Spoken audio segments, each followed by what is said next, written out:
กับนอบน้อมวันตาน้อมระลึกถึง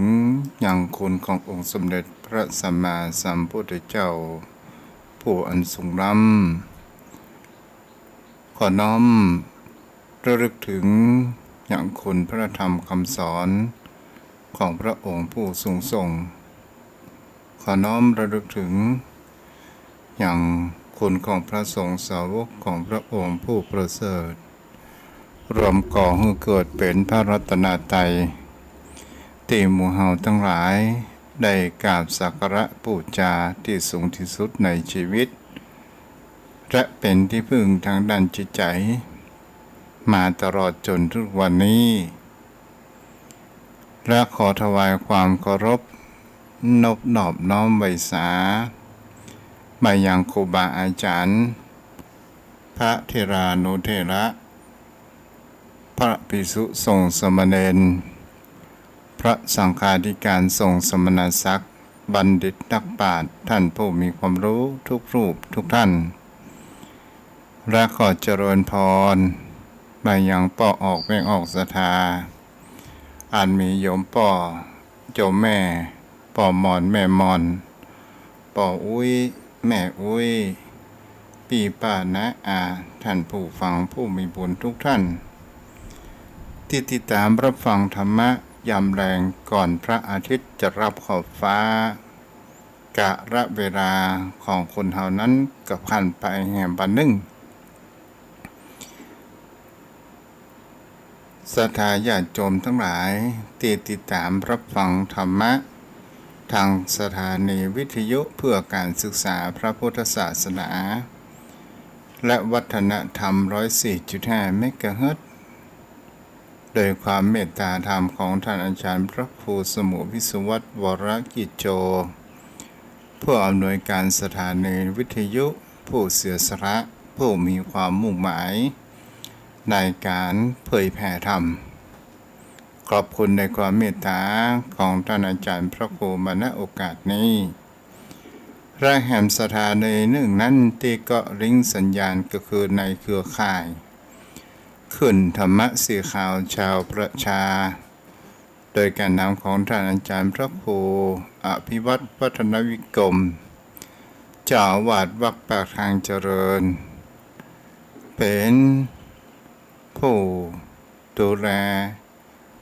ในการเครือข่ายขึ้นธรรมะสีขาวชาวประชาและขอบคุณในความเมตตาธรรมอย่างสถานีวิทยุที่อยู่ในเครือข่ายขึ้นธรรมะสีขาวที่ก็ริ้งสัญญาณไปทุกทิศทุกทางเหมือนดังแสงแห่งพระอาทิตย์ที่สาดส่องไปทั่วปฐพีบนโลกใบนี้พระธรรมคำสอนขององค์สมเด็จพระสัมมาสัมพุทธเจ้านั้นกระเชกเช่นเดียวกันถ้าสาดส่องไปในทางที่มืดแห่งคำว่าอวิชชามันจะก่อให้เกิดแห่งแสงสว่างและก่อให้เกิดแห่งคำว่าปัญญานั้นเกิดขึ้นปัญญานั้นเป็นกระจัดเสียซึ่งอวิชชาความมืดบอดความโมโหนั่นเองศรัทธาญาติโยมก่อนจะเข้าสู่ธรรมะเก่ากับมาอูแม่จ๋าเป็นกู้เป็นกิมกับจุมพ่อจุมแม่เมื่อแต่เจ้านี้ก็ประมาณสักตีสี่ปลายตีสี่เกิงต่างคนก็ต่างสะดุ้งสะเดนกันเกี่ยวกับแผ่นดินไหวนั้นเกิดขึ้นเป็นสิ่งที่ผู้คนเฮานั้นจะหัดได้ว่าโลกใบนี้ย่อมมีการแห่งความเปลี่ยนแปลงอยู่สม่ำเสมอแผ่นดินไหวเพียงแค่เล็กน้อยประการเช่นนี้เฮาก็มีความหวาดสะดุ้งและเกิดความกลัวว่าเฮานั้นจะตายจากละโลกนี้ไปหรือว่ากลัวโลกนี้แตกสลายมาลายหายสิ้นลงไปแต่เป็นสิ่งที่ผู้คนเฮานั้นจะหันได้ว่านี้ก็คือเรียกว่าภัยธรรมชาติภัยธรรมชาตินั้น เป็นสิ่งที่ผู้คนเฮานั้นห้ามมาได้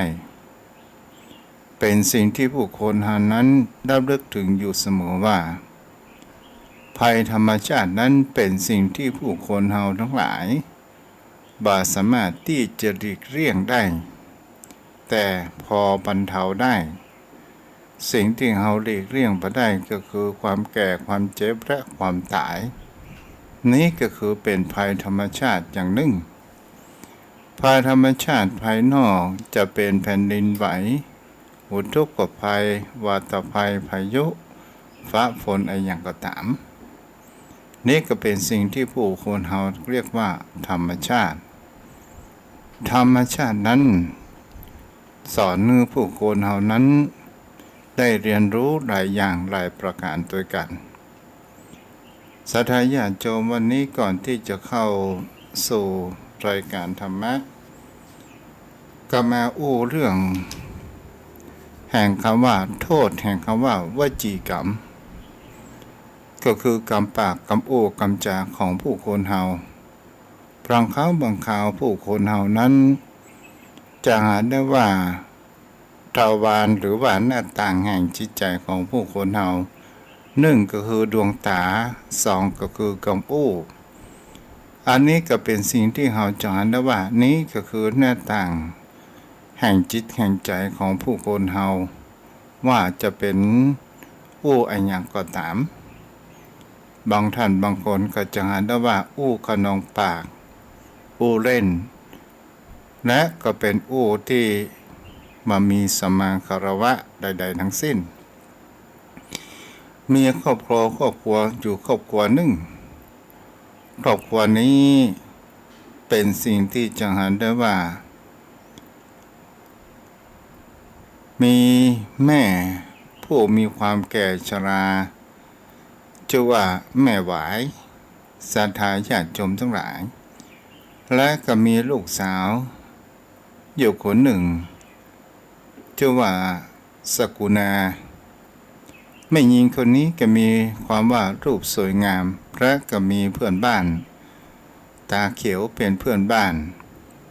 ศรัทธาญาติโยมทั้งหลายบังเอิญคนชื่อว่านาก็เป็นว่าสกุณาฮอกของฮอกชื่อเรียกว่านาศรัทธาญาติโยมทั้งหลายก็ได้มีการเจริญเติบโตใหญ่ขึ้นมาแล้วก็ได้มีแห่งคำว่าหารรูปเปิดใจคนหนึ่งก็มีรูปรอเอาการนั่นเองและก็เป็นสิ่งที่จะหาได้ว่าเปิดใจคนนี้ชื่อว่าเสกสรรศรัทธาญาติโยมทั้งหลายเสกสรรก็ได้มาอยู่กินกับน้องนาป่นห้องว่าบางครั้งบางคราวผู้คนเฮานั้นอยู่กันใหม่ๆก็มีความรักความไว้เนื้อเชื่อใจกันอยู่แม่พอนานๆไประหว่างแม่เมียกับลูกชายมันก็เกิดแห่งความแหน่งหน่ายกันนั่นเองบังเอิญแม่ยายก็เป็นแม่ยายนั้นก็มีความชราเท่าแก่ติดเนื้อติดตัวเกิดขึ้นเริ่มมีการไอจู่บ่อยครั้งเกิดขึ้นศรัทธาญาติโยมทั้งหลายนายเสกสรรนี้ก็เมื่อวันก็ไปทำไร่ไถนาทำการเกษตรนั้นอยู่บ่อยครั้งแล้วพลิกมาเพื่อจะมีแห่งความว่าความพักผ่อนบังเอิญแม่ของภรรยาก็ได้ไอโขกขัก กันแม่คืนก็นอนบ่ค่อยหลับอย่างนี้อยู่เป็นประจำ2-3 ค่ำคืนตอนแรกๆนั้นก็มีความอดทนอยู่พอนานๆไปได้อู้จากับภรรยาของตัวเองว่าอีแม่ไออย่างอี้ร่ำบ่เหลือให้พอบ่ได้รับเม็ดใดมันจะตายศรัทธาญาติโยมทั้งหลายเป็นสิ่งที่ผู้คนเฮานั้นจะหันได้ว่าลูกชายกับแม่เมีย ก็เกิดมามีความค่อยถูกกันส่วนภรรยานั้นก็ได้อู้จาว่ามาเมื่อก็ตายแล้วก็ไอ้พอเท่าแก่ชราละ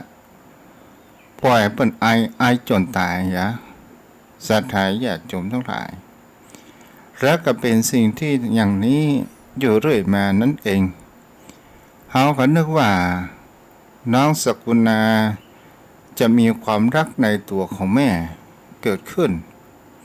แต่บังเอิญไปหลงในกำอู้กำจ๋าของสามีของตัวเองก็ได้เกิดแห่งความหลงนั้นเกิดขึ้นบังเอิญตาเพื่อนข้างบ้านซึ่งสกุณานี้ก็นับถือโดยความเป็นลุงก็คือลุงเขียวศรัทธาญาติโยมทั้งหลายได้ยินเสียงสกุณาหรือว่าได้อู้จาออกไปด่าแม่ไปต่างๆนานาว่าไอ้อย่างนี้เมื่อใดจะตายพอละกินไอ้ยังอีแม่กินไอ้ยังกินอย่างล้ำเหลือว่าไปต่างๆนานาแม่นั้นก็น้ำตาตกพอสมควรสัตย์นาญาติโยมทั้งหลายเมื่อได้ยินเสียงอย่างนี้ลุงเขียวนั้นก็ได้มาเตือนด่าบอกสอนกล่าวกับสกุณาบอกว่ามึงด่าอย่างละมันเหลืออันนั้นก็คือแม่มึงหันก่อแม่อย่าถ้าว่ามีแม่แล้วจะมีวันนี้กะศรัทธาญาติโยมทั้งหลายมีอยู่วันหนึ่งนายเสกสรรนี้ก็ไปทำการทำงานอิดเหนื่อยวันนั้นบังเอิญภรรยานั้นไปซื้อว่าของกินเพื่อจะมาทำกินอาหารในตอนเย็นภรรยาไปอยู่ก็ได้ตกใจนั่นก็ไปอู้ไปจ่าอีแม่ไม่ได้จะตายป้นไม่ได้ก็ไอก็มาฮกมาหายอย่างสักคำเตื้อถ้าปัดตายกันได้เขาจะเตะกันของเฮ้ยแม่ตายจ้ะศรัทธาญาติโยมทั้งหลายเวลานั้นผ่านไปนอนหลับได้กินข้าวปลาอาหารในอย่างซับเสร็จเรียบร้อยนายเสกสรรนี้ก็ได้นอนหลับอยู่ในมุ้งศรัทธาญาติโยมทั้งหลายกูเถื่อนั้นนายเสกสรรไม่เช้าจะลุกเจ้าประมาณสัก5 โมง 6 โมงไม่เจ้าแต่บังเอิญวันนั้นมีความแปลกเกิดขึ้นว่า7 โมงก็ยังมาหาหน้าผัวของตัวเองนั้นมากินข้าวศรัทธาญาติโยมทั้งหลายก็เลยภรรยาไปหรือว่าน้องนาไปหันใส่ว่ายังมาลูกกินข้าวลูกขวายอย่างเอี้ยนแล้วมาเหลือกับบังเอิญกับไปกำแห่งสายแล้วก็ที่ประจรมดลึงศรัทธาญาติโยมทั้งหลายแปลว่าไอ้เสกสรรนั้นรวดตายไปเสียแล้วน้องสกุณากันนี้ได้ร่ำให้ไปต่างๆนานาทำใจมาได้อีแม่ยังบัดตายถ้าอีแม่ตายนี่เขาทำใจได้กับอันนี้ผัวข้าเจ้าตายอย่างนี้ล่ำมันเหลือโอ้ศรัทธาญาติโยมทั้งหลายผู้คนที่เข้ามาร่วมงานในการบำเพ็ญกุศลศพก็เลยได้ยินอย่างนั้นก็ทยอยปิกบ้านทีละคน2 คนก็ได้หันแล้วว่าหลงผัวนักผัวหนามากเกินไปพอเวลาผ่านไปความสงบร่มเย็นแห่งจิตใจมันก็เกิดขึ้นลุงเขียวก็ได้อู้จ๋าเนี่ยน้องนาหันก่อแม่ระหว่างแม่กับผัวอันใดมาก่อนแม่นั้นเราจะไปเสาะที่ไหนแฮม แม่นั้นเฮาจะห่อเข้าไปเสาะหาก็ตึงบ่ปะบัดเดี๋ยวนี้เฮานี่เดินหลงทางยังสามารถที่จะย้อนกลับมาทำแห่งความดีอุปถัมภ์อุปถากแม่นั้นได้อยู่สกุณานั้นก็ได้รับฟังประการเช่นนั้นก็ได้เกิดแห่งความคิดได้ปรับเปลี่ยนแห่งจิตใจมาดูแลแม่และอุปถากแม่และก็ไม่ได้แต่งการแต่งงานใดๆทั้งสิ้นแม่นั้นก็กลับมามีพละกำลังและอาการไอนั้นก็หายไปก็คือหมายถึงว่าหาโภชนะอาหารอุปถัมภ์อุปถากแม่สิ่งที่มันบดีมันเป็นผ่านไปอดีตแล้วสามารถที่จะเริ่มตั้งต้นใหม่เหมือนน้องสักุณาศรัทธาญาติโยมทั้งหลายเป็นสิ่งที่บุคคลเฮานั้นก็จะหากันได้ว่าบางครั้งบางคราวเฮาก็เดินทางหลงผิดนั่นเองก็เลยมาแวะเข้าสู่แห่งคำว่าการป้อนเฮาว่าเป็นกติธรรมะแฝงตัวอันนี้ตนตัวตุเจ้าได้คิดกำอูกำจาก็ได้เขียนลงในสมุดเพื่อที่จะมีให้เกิดแห่งความสิ่งจำนั้นดีเกิดขึ้นเป็นสิ่งที่ผู้คนเฮาทั้งหลายเฮาคนเฮาแต่ละคนโยมพ่อโยมแม่ที่เกิดมาในชีวิตนี้เป็นสิ่งที่ผู้คนเฮาก็จะหันได้ว่าเฮาจะมีความสำเร็จอย่างสักอย่างหนึ่งในเป้าหมายในชีวิตของผู้คนที่เฮาตั้งนั้นเป้าหมายไว้อยู่กว่าที่เฮาจะมีความสำเร็จแห่งความจุดมุ่งหมายของชีวิตของผู้คนเฮานั้นบางคนก็ต้องใช้เวลายาวนานบางคนก็ใช้เวลาน้อยบางคนก็ใช้เวลามากมายในการที่จะเดินทางไปสู่แห่งความสำเร็จนั้นเกิดขึ้นและเป็นสิ่งที่ผู้คนเฮาทั้งหลายจะหันได้ว่าการเดินทางแห่งชีวิตของผู้คนเฮาบางครั้งบางคราวเฮาก็เกิดแห่งความว่าเดินผิดทางตรงทางเดินทางแห่งชีวิตนั้นมันมีความถูกต้องหรือว่าเฮาสรำทำให้เฮานั้นตกไปตามอำนาจของกิเลสของบนโลกใบนี้จูบมากมายหลายครั้งและก่อให้เกิดแห่งความวุ่นวายมากมายกว่าเฮาจะได้สติกว่าเฮาจะมีปัญญาเฮาก็กลับมาพอดูแลเป็นสิ่งที่เฮาจะหันได้ว่าบางครั้งบางคราวเฮาก็มีความเหนื่อยล้าในการเดินทางของชีวิตกว่าเฮาจะสำเร็จด้านใดด้านหนึ่งในเรื่องการศึกษาก็ตามในเรื่องการสร้างฐานะของผู้คนเฮานั้นก็ตามมันก็มีความเหนื่อยล้ามากมายกว่าจะสำเร็จได้แห่งชีวิตของผู้คนเฮาแต่เป็นสิ่งที่ผู้คนเฮาทั้งหลายเฮาก็ลองมาพอว่าความสำเร็จแห่งทางด้านภายนอกจะเป็นทางด้านฐานะทางด้านการเรียนรู้ของเฮาอย่างใดก็ตามมันก็ยังบ่ใช่เรื่องใหญ่ที่มีความลำบากมากไปกว่าแห่งคำว่าจิตใจของผู้คนเฮานั่นเองจิตใจของผู้คนเฮานั้นเป็นสิ่งที่เฮาจะหันได้ว่ากว่าที่เฮาจะสำเร็จในการประพฤติปฏิบัติกว่าที่เฮาจะรู้ธรรมกว่าที่จิตใจของเฮานั้นจะมีความสงบกว่าจิตใจของเฮานั้นจะมีสติเกิดขึ้นยากแสนยากมันก็มีความเหนื่อยล้ามากพอสมควรเพราะว่ามันต้องต่อสู้กิเลสตัณหาอุปาทานต่างๆนานาเกิดขึ้นที่เกิดขึ้นบนโลกใบนี้ถ้าวันใดวันหนึ่งเฮาเดินหลงทางโดยความ เฮามีแห่งคำว่าอุปทานยึดมั่นถือมั่นมากชีวิตของผู้คนเฮาคนไปและเฮาก็บ่เข้าใจแห่งความทุกข์เฮาพยายามจะวิ่งหนีความทุกข์เฮาวิ่งหนีความทุกข์แสวงหาความสุขเมื่อความทุกข์เกิดขึ้นเฮาก็ปักใส่ไร้ทรงฉะนั้นก็คือว่าเฮานั้น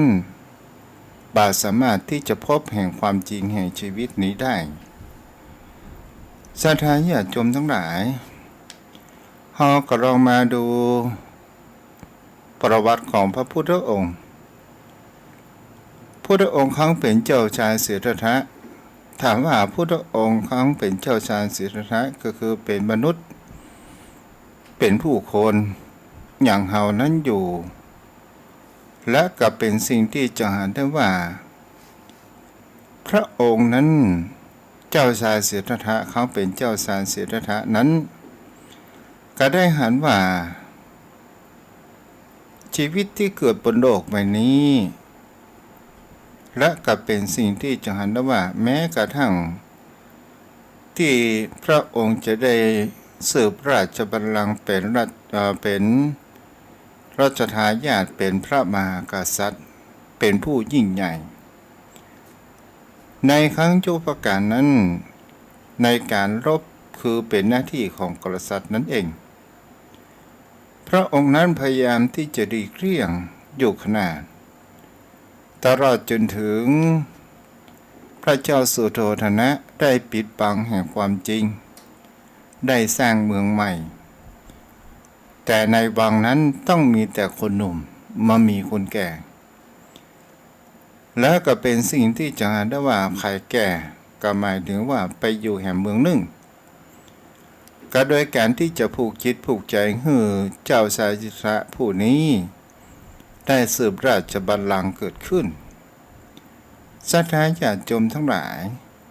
แต่จิตใจของผู้คนเหล่านั้นบ่สามารถที่จะห้ามได้เมื่อจิตใจของผู้คนเหล่านั้นมันชอบแห่งการศึกษาชอบแห่งการเรียนรู้และก็มีความสงสัยก็เลยเป็นสิ่งที่จะหาได้ว่าไม่ได้ก็อยู่ในวังและก็เป็นสิ่งที่อยากจะไปเรียนรู้โลกข้างนอกวังบ้างก็ได้ทูลขอพระบิดาพระนางนั้นอยู่เสมอรบเร้าอยู่หลายครั้งเช่นจะได้ไปเสด็จประพาสหรือว่าไปแง่วแห่งเมืองหนึ่งศรัทธาญาติโยมทั้งหลายเมื่อได้ประการเช่นนั้นก็ได้ไปแง่วภาษาตามบ้านเฮาเนาะปัจจัยราชาทรัพย์ไปแง่วก็ได้ไปปะผู้คนทั้งหลายบางวันกับปะคนแก่บางวันกับปะคนเจ็บบางวันกับปะคนตายบางวันกับปะนักบวชศรัทธาญาติโยมทั้งหลายพระองค์นั้นก็ยังหันแห่งความเบื่อหน่ายแห่งคำว่าเปลี่ยนว่ายตายเกิดตลอดจนถึงความทุกข์ที่มีความทรมานของชีวิตของผู้คนเฮาอยู่หลายสิ่งหลายอย่างตลอดจนถึงการเอารัดเอาเปรียบของผู้คนเฮาในเรื่องแห่งคำว่าชั้นวรรณะในทั้งสี่พระองค์นั้นก็มีความคิดหันแล้วว่าทำไมผู้คนเฮานั้นถึงมีความแตกต่างกันทำไมผู้คนเฮานั้นต้องแบ่งชนชั้นกันนั้นเกิดขึ้นคำว่าแบ่งชนชั้นนั้นเป็นสิ่งที่ผู้คนเฮามาจนถึงปัจจุบันเฮาก็จะหันได้ว่าคนรวยคนจนคนทุกข์คนยากเป็นสิ่งที่เฮาก็หันมาถึงปัจจุบันนี้เป็นสิ่งที่เฮาก็จะหันกันได้แต่ในตัวของพระพุทธองค์ความเป็นเจ้าชายสิทธัตถะนั้นได้หันว่าคนเฮานั้นเกิดมานั้นเป็นของมีความเสมอกันเวลาก็เสมอกันเวลานาทีเป็นที่มีความเสมอกันที่โลกใบนี้คือมีความอยู่เสมอนั้นคือ24 ชั่วโมงเช่นเดียวกัน แต่สิ่งที่ผู้คนเหล่านั้นจะเลือกกระทำอย่างนั้นจะเป็นทางด้านดีและบดีมันก็ขึ้นอยู่กับจิตใจของผู้คนเหล่านั้นเองตลอดจนถึงเจ้าชายสิทธัตถะนั้นก็ได้หันการที่ว่าการแก่งแย่งชิงดีชิงเด่นอยากจะเป็นท่านเป็นนี่ไปต่างๆนานาก็ได้เกิดแห่งความว่าความเบื่อหน่ายเกิดขึ้นความเบื่อหน่ายเกิดขึ้นศรัทธาญาติโยมทั้งหลายเบื่อหน่ายในชีวิต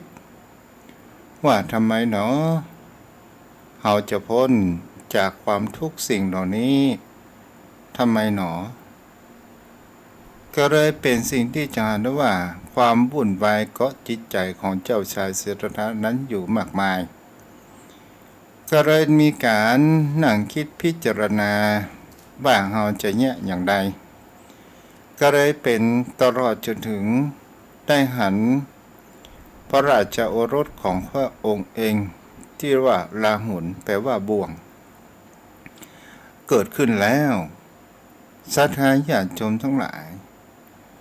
เป็นสิ่งที่เจ้าชายสิทธัตถะนั้นก็ได้มีความคิดค้างไปแอวในสวนอุทยานที่เป็นเมืองใหม่ที่มีแต่คนแก่คนเจ็บคนตายและนักบวชก็ได้ไปหันนักบวชแล้วก็เกิดความคิดว่าการเป็นนักบวชนั้นเป็นผู้บ่มีบ้านเป็นผู้สละทรัพย์สมบัติเป็นผู้แสวงหาของความสุขที่เป็นปรมัตถ์อย่างแท้จริงเกิดขึ้น ศรัทธาญาติโยมทั้งหลายพระองค์นั้นก็ได้นัดแนะกับนายชนะได้เอามานายชนะผู้เป็นมหาเล็กคนสนิทของพระองค์เองแล้วนายชนะก็ได้นำม้ากันทกะซึ่งเป็นสหชาติของเจ้าชายสิทธัตถะได้เสด็จไปในวันเดือนเพ็ญวิสาขมาสเพ็ญเดือน6แสงแห่งพระจันทร์นั้นสว่างสวายงดงามสบายตานั้นเกิดขึ้นก็ได้นำมาและข้ามแม่น้ำอโนมานาทีเจ้าชายสิทธัตถะนั้นก็ได้เอาพระกันของตัวเองหรือว่ามีดดาบได้มาตัดผมได้ปรงผมถ้าเป็นภาษาทางศัพท์เรียกว่าผนวดศรัทธาญาติโยมทั้งหลายเจ้าชายสิทธัตถะนั้นก็ได้เปลืองแห่งทรัพย์สินที่อยู่ในร่างกายต่างๆจะเป็นเสื้อผ้าอาภรณ์ต่างๆในแห่งคำว่าเป็นพระมหากษัตริย์นั้นออกมอบหมายให้กับนายชนะนั้นเอาไปคืนให้ทูลถวายแต่พระบิดาพระองค์ก็ได้พัดเพียรผ้าในแห่งความว่าเป็นนักบวชนั้นเกิดขึ้นถามว่าพระองค์นั้นย่างก้าวแรกไปก็โดยการที่ได้มีความรู้ต่างๆนานาเกิดขึ้นก็ได้เที่ยวแสวงหาอย่างครูบาอาจารย์ใครบอกว่าครูบาอาจารย์นั้นดีในเรื่องแห่งการคำว่าแห่งคำว่าโมกขธรรมแห่งความหลุดพ้นตลอดจนถึงคำถามที่อยู่ในจิตใจของเจ้าชายสิทธัตถะนั้นมีอยู่มากมายไปแสวงหาครูบาอาจารย์คนแล้วคนเล่าก็บ่สามารถที่จะตอบคำถามเมื่อถึงที่สุดแห่งจิตใจนั้นได้มีผู้คนทั้งหลายได้บอกว่ามีดาบสก็คือฤาษีมีอาราลดาบสและอุทกาดาบสอยู่ในเมืองอยู่ข้างแม่น้ำคายาแคว้นมคธศรัทธาญาติโยมทั้งหลายพระองค์นั้นก็เลยเสด็จหรือว่าเที่ยวจาริกไปแสวงหายังครูบาอาจารย์ทั้งสองนี้จนครูบาอาจารย์นั้น ได้สอนในการที่ว่าหางความสงบแห่งจิตใจนั้นเกิดขึ้นพระองค์นั้นก็ได้ประพฤติปฏิบัติในเรื่องสมาไปถึงชั้นว่าสมาบัติ8คือมีจิตใจนั้นละเอียดและมามีแห่งความวุ่นวายเกิดขึ้นคือรูปฌาน4อรูปฌาน4สาธารณญาติโยมทั้งหลายจนหมดความภูมิความรู้ของครูบาอาจารย์เมื่อหมดภูมิความรู้ของครูบาอาจารย์แล้วพระองค์ก็บอกว่านี่คือยังบัจเจแห่งความหลุดพ้นเตื้อแต่มีจิตใจอันสงบนั่นเองเจ้าสายสิทธะนั้นก็ได้เที่ยวแสวงหาจาริกในการลองผิดลองถูกนั้นอยู่สม่ำเสมอเกิดขึ้นศรัทธาญาติโยมทั้งหลายเป็นสิ่งที่ผู้คนเฮาทั้งหลายลองมาดูตึกตองดูสังเกตนี้ว่าชีวิตของผู้คนเฮาก็ตามกว่าเฮาจะสำเร็จอย่างสักสิ่งสักอย่างเฮาก็ต้องมีแข่งคำว่าลองผิดลองถูกนั้นอยู่สม่ำเสมอมาเจ้าสายเสือธนะก็เช่นเดียวกันเป็นสิ่งที่กระลองประพฤติปฏิบัติอดกั้นลมหายใจอดอาหารจนร่างกายนั้นสูบผอมซึ่งมีแห่งเขาว่าปัจจวัคคีย์ทั้ง5โดยการนำของพระอัญญาโกฏัญญะซึ่งเป็นอยู่ในฐานะอาจารย์ก็ได้หันแล้วว่าเจ้าสายได้อุปถากและก็หันว่าเจ้าสายสิทธัตถะนั้นมีร่างกายนั้นสูบผอมเกิดขึ้นมีบังเอิญก็ได้อยู่ท่ามข้างแม่น้ำศรัทธาญาติโยมทั้งหลายบางคนก็บอกว่าเป็นเสียงพิณที่คนที่อยู่ในเรือดิดพิณเกิดขึ้นบางตำราก็บอกว่าเทวดานั้นมาผิดพิณ3 สายนี้เฮาอู้เรื่องที่แตะต้องได้เป็นสิ่งที่เฮาจานได้ว่าเพียง3 สายเส้นแรกนั้นมันก็มีความตึงเกินไปมันก็มามีความเพราะว่าตั้งสายตึงเกินไปตั้งสายหย่อนเกินไปก็มามีความไพเราะเพราะพริ้งใดๆทั้งสิ้นแต่นักดีดพิณที่ขับร้องอยู่ในเรือนั้นได้ตั้งพิณนั้นอยู่ในระเปาะ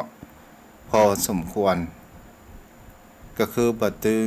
บ่หย่อนมากเกินไปมีความพอประมาณก็ได้ยินเสียงพิณนั้นมีความไพเราะนั้นเกิดขึ้นพระองค์เองก็ได้หันว่าทางนี้เป็นทางสุดตรงบ่สามารถที่จะหลุดพ้นได้ก็เลยหันกลับมานั้นชำระร่างกายตัวเองแล้วก็ได้รับอาหารจากนางสุจดาและก็ได้มีจิตใจมาบำเพ็ญเพียรทางจิตนั่นเองและก็มีการตั้งสัจจะอธิษฐานว่าจากนี้ไปถ้าเราบรรลุเป็นพระสัมมาสัมโพธิญาณแล้วเราจะบรรลุแห่งคำว่าอาสนะนี้โดยการที่ว่ามีคนหนึ่งได้เอาหญ้าคามาปูถวายศรัทธาญาติโยมทั้งหลายและก็เป็นสิ่งที่พระองค์ได้ลงทุนทั้งชีวิต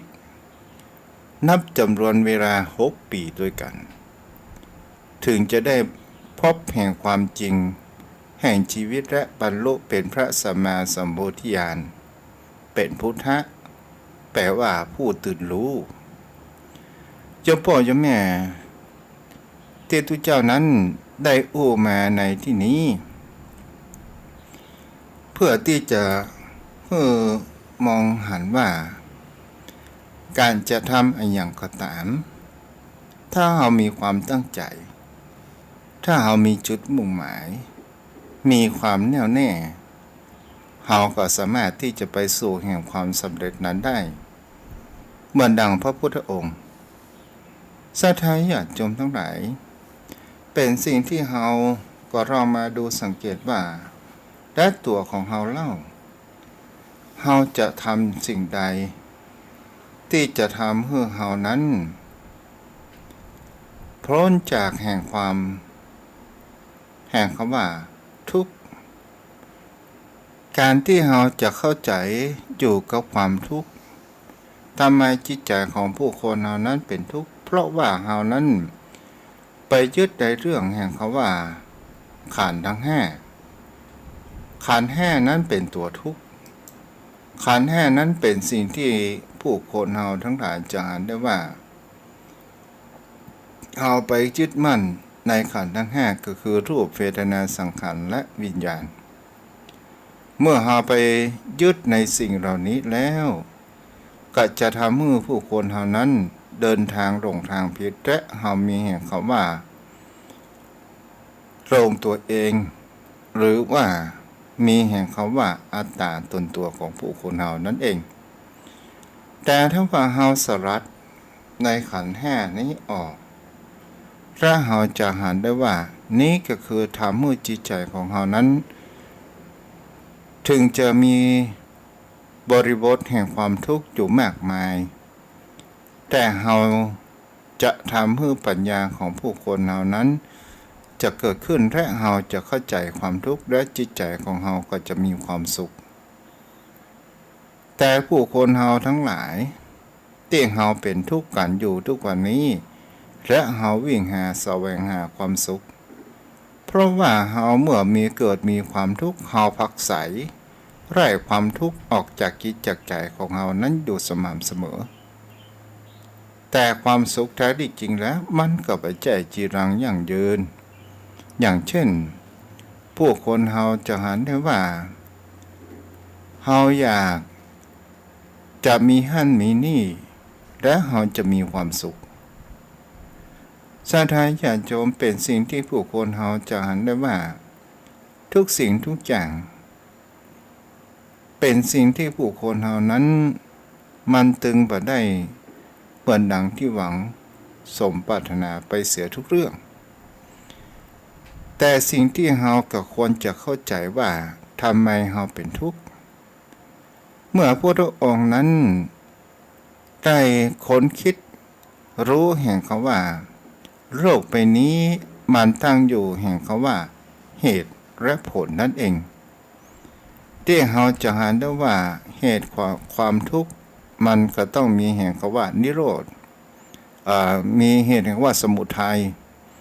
ก็คือต้องมีตัวต้นเหตุทุกข์นั้นเป็นตัวผลเกิดขึ้นศรัทธาญาติโยมทั้งหลายเราดูสังเกตว่าเหตุทำไมเราเป็นหนี้เป็นสินเป็นหนี้เป็นค่าเปิ้นก็เพราะเหตุว่า1เราบ่มีสตุ้งสตางค์2บางครั้งบางคราวอยากจะอวดจะโชว์บุคคลอื่นที่เรามีความอิจฉาแต่เราก็ไปกู้หนี้ยืมสินเกิดขึ้นมาเมื่อเวลาเปิดทวงทรัพย์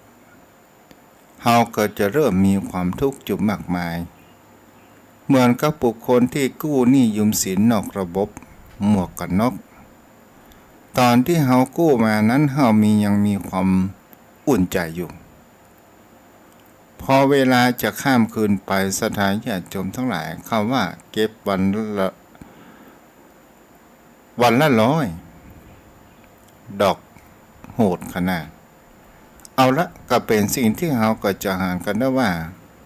ตอนแรกเราก็ผ่อนผันได้อยู่ถามว่าเงิน100ทุกวันนี้ในความคิดของเราว่าแสวงหาได้อยู่แต่เราลองดูสังเกตว่ามันก็จะได้ทุกวันมันก็จะต้องมีวิตวันใดวันหนึ่งแล้วก็ก่อให้เกิดแห่งคำว่าเมื่อมามีแล้วหมู่ออกก่อนนอกก็เริ่มที่จะมีความโหดร้ายมาทวงแล้วทวงเล่า ตลอดจนถึงมีการข่มขู่ไปต่างๆนานานั้นเกิดขึ้นแล้วภายเล่าเป็นผลแห่งความทุกข์เฮาน่ะเป็นความทุกข์ใจเพราะว่าเหตุผลบางครั้งบางคราวเฮาเกิดมาแล้วเฮาก็ว่ามันแน่เสียเลยที่ไปกู้เงินนอกระบบมาบางครั้งบางคราวก็โดนข่มขู่ฆ่าโจรในหัวซุกหัวโซนไปต่างๆนานานั้นเกิดขึ้นบางครั้งบางคราวก็ได้ก่อให้เกิดแห่งความเดือดร้อนออกบ้านมาได้เหมือนที่ออกข่าวเข้าบ้านหมวกกันน็อกมาล็อกประตูเอากาวแห้งจอดเปิดก็เปิดไปได้นี่แหละเป็นสิ่งที่เราเห็นได้ว่านี่ก็คือผลของมันที่เขาเรียกว่าเป็นความทุกข์นั่นเอง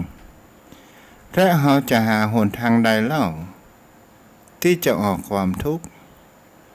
นั่นก็คือการที่เราประพฤติปฏิบัติเรียกว่ามรรคคือหนทางเมื่อเรามีหนทางว่าเรามีหนี้ยืมสินแล้วเราก็ไปกู้เงินในถูกระบบนั้นมาเรามาใช้จ่ายเพื่อหมวกกันน็อกเพื่อผ่อนคลายหายไปและเราก็จะเห็นได้ว่าเราเป็นที่หนี้ธนาคารดีกว่าเป็นหนี้นอกระบบตอนสุดท้ายก็เป็นสิ่งที่เราก็สามารถที่จะอยู่ได้มันยังบ่พ้นเตื้อเราก็ต้องแสวงหาทรัพย์สินเงินทองเพื่อจะใช้จ่ายกับหนี้ธนาคารนั้นคือพ้นเมื่อเราพ้นแล้วเราก็จะมีแห่งคำว่านิโรธก็คือความหลุดพ้นจากความเป็นหนี้โยมพ่อโยมแม่ท่านผู้ฟังทั้งหลายนี่แหละก็คือรักธรรมที่พระองค์นั้นได้ค้นพบก็คืออริยสัจสี่ทุกสิ่งทุกอย่างมันมีต้นเหตุและมีผลชีวิตของผู้คนเฮานั้นเฮาเกิดมาแล้วถ้าเฮาเมาแต่เสียเวลาไปและเฮาบ่ได้มาศึกษาธรรมและเฮาก็จะบ่พบแห่งความสุขนั่นเองพระองค์นั้นได้หันว่าต้นเหตุแห่งตัวทุกข์นั้นก็คือขันธ์ทั้งห้าซึ่งมันเป็นตัวทุกข์อย่างไรโยมพ่อโยมแม่ฟังแหมสัก1 นาทีก็คือเป็นตัวทุกข์อย่างใดขันธ์ทั้งห้ารูปก็คือรูปก็ตั้งอยู่ในแห่งความเปลี่ยนแปลงอยู่สม่ำเสมอเวทนาสัญญาสังขารวิญญาณสิ่งที่เข้ามากระทบตาหูจมูกเกิดแห่งคำว่าตัวแห่งคำว่าเวทนาและสัญญาและกับตัวสังขารตัวรู้ก็คือวิญญาณถ้าว่าสิ่งใดสิ่งหนึ่งที่มันบ่ถูกอกถูกใจของเฮามันก็จะหาได้ว่า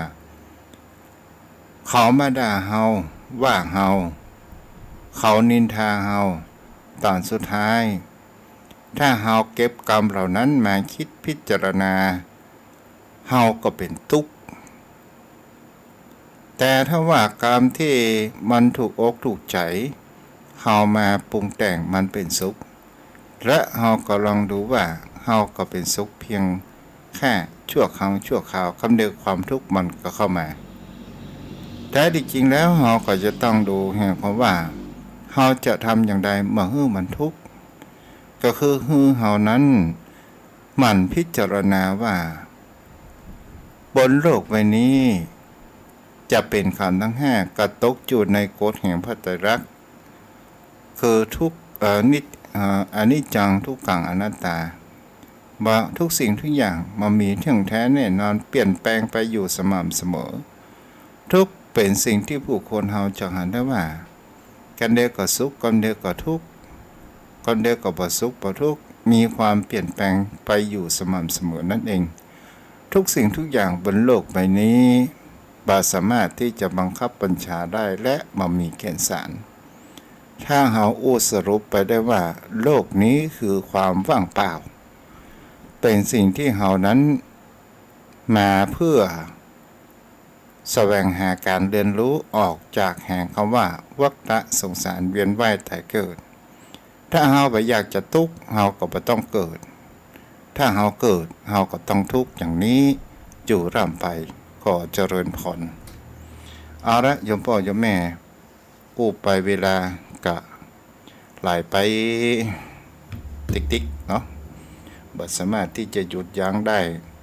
เอ้าใครจะโทรมาวันนี้ทาง Facebook มีคุณโยมออนอนงยอดประทุมแม่อ้อยอรพินอยู่2ท่านเนาะ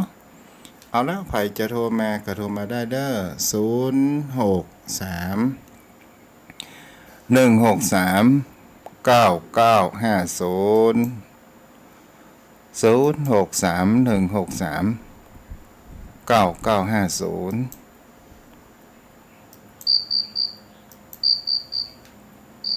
เจริญพรราชการครับ จ้าหลวงพ่อ แล้วเนี่ยพุ่มเข้ามาในโกนประทุนเนี่ยเสียงมันพอมันเล่นเน็ตกันมากนะอาจารย์เนาะไม่ค่อยชัดเจนอ๋อจ้าวิทยุจ้าได้ยินไหมได้ยินฮัลโหล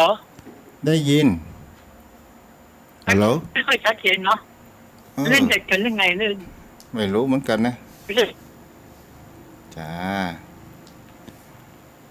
บนรักษาครับไปสาครับหลวงพ่อ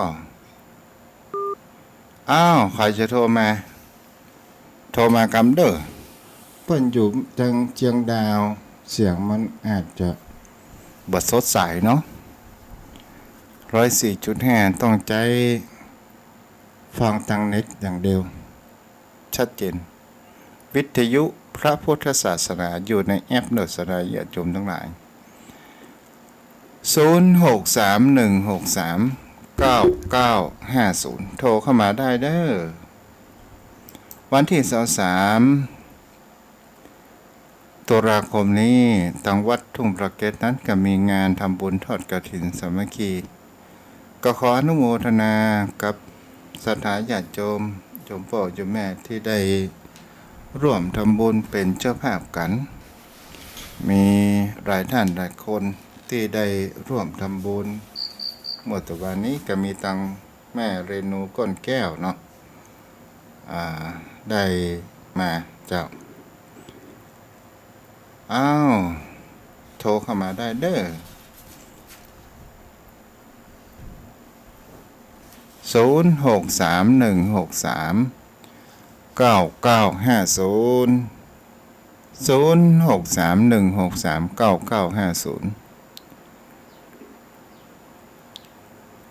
โยมพ่อโยมแม่เริ่มเข้าหน้าหนาวก็อาบน้ำเจ้าเนาะ0631639950เพราะนั้นฟังเดี๋ยวมีไผฟังพวกนี้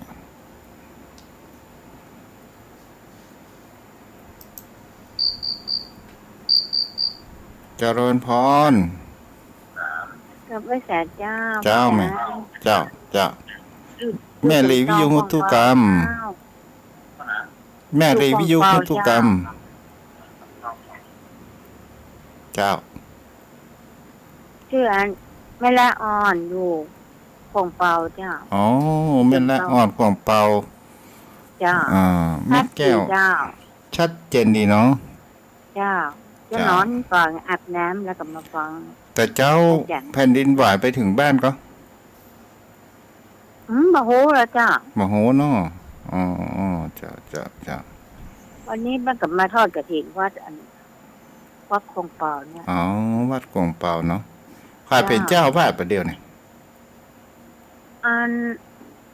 ท่านมหาเนาะเจ้ากับบอกใครรู้จักบอกอ๋อวัดหลวงนะวัดพระธาตุ อ๋ออยู่วัดหลวงมา อยู่ ก่ วั อ ด น พระ นะ ธาตุ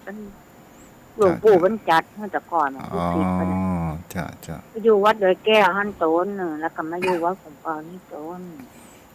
ชื่อเป็นที่ชื่อเต็มเพิ่นอนุโมทจะจำบ่ได้ชื่อแต่ก็มันมาหากวนนี่จ้ะน่ะ มาหากวนน่ากะมาหากวน จ้ะ น่ากะจ้ะจ้าบุญรักษาได้แม่เด้อ ไปกำลังใจให้พระอาจารย์เด้อ เจ้าแม่แก้วก็รับฟังเนาะคุณเจ้าแม่แก้วอยู่เนาะ สาธุเจ้าจ้าฟังกุศลพระองค์ละม่วนสบายใจ จ้าบุญรักษาเจ้า0631639950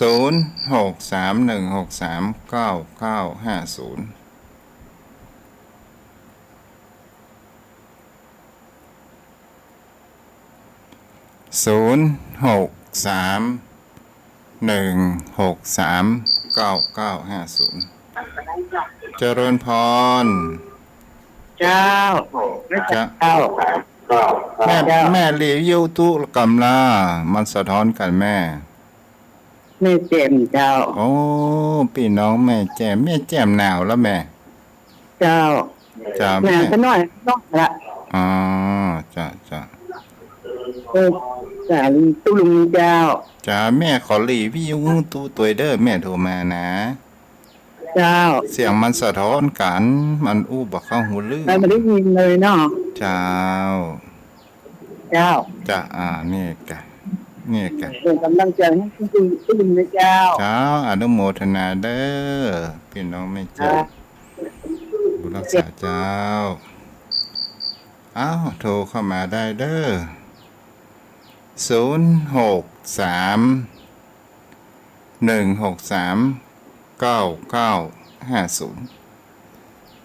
ใครจะโทรมาก็โทรมาเด้อ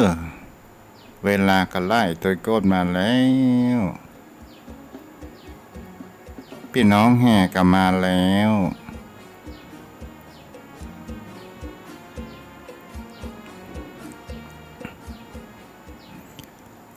0631639950เจริญพร เจ้าไว้สาเจ้า จ้าแม่ฟังที่ไหนฮะ ทางที่จำตองเจ้า โอ้วันนี้จอมตองมาส่องสายแล้วเด้อแม่อาจารย์ แม่บัวเขียวเจ้า แม่บัวเขียวเนาะอยู่ตัดไต จ้า อยู่ตัดไตจำตองน่ะ โอ้เฮ็ดตังบนเมืองกลางตัดมื่นคือเจ้า โอ้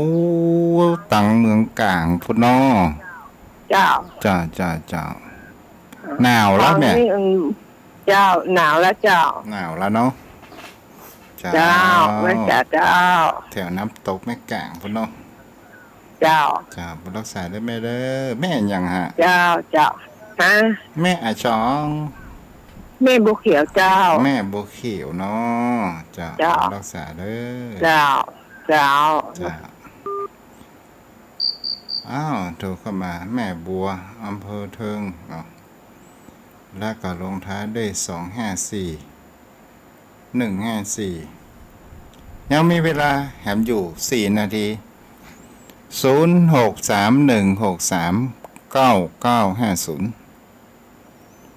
0631639950เจริญพรพี่น้องอำเภอเทิง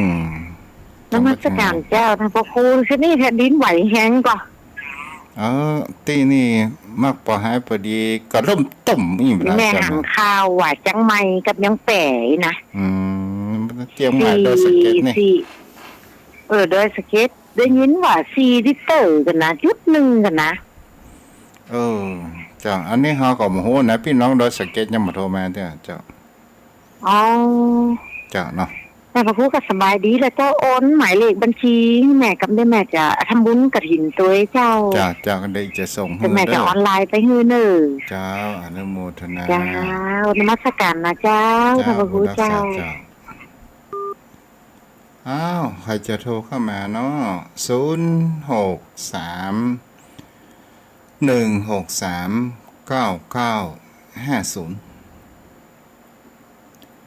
0631639950 50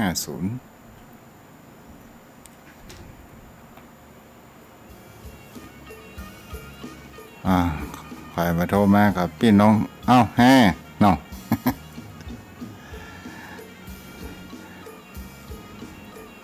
เอาละสถานญาติโยมพี่น้องกู้เตือต่างสถานีเพื่อนมีสปอร์ตโฆษณาอะหยังกับท่านอาจารย์พระครูกระเปิดได้นะครับผมเนาะมีอยู่กะเจริญพรจะปิกวัดแล้วนะ สั่งปิกเกิดเจ้า เจ้าอยู่ได้สเต็กเนอะแม่เป็นได้พ่อง เพลงขนาดพี่ วันไหวนักก่อนแม่บ้านจองหอเรือนเสียหายก็ บ้านแม่เขาบ่มเป็นหยังแม่เขาบ้านซ้ำ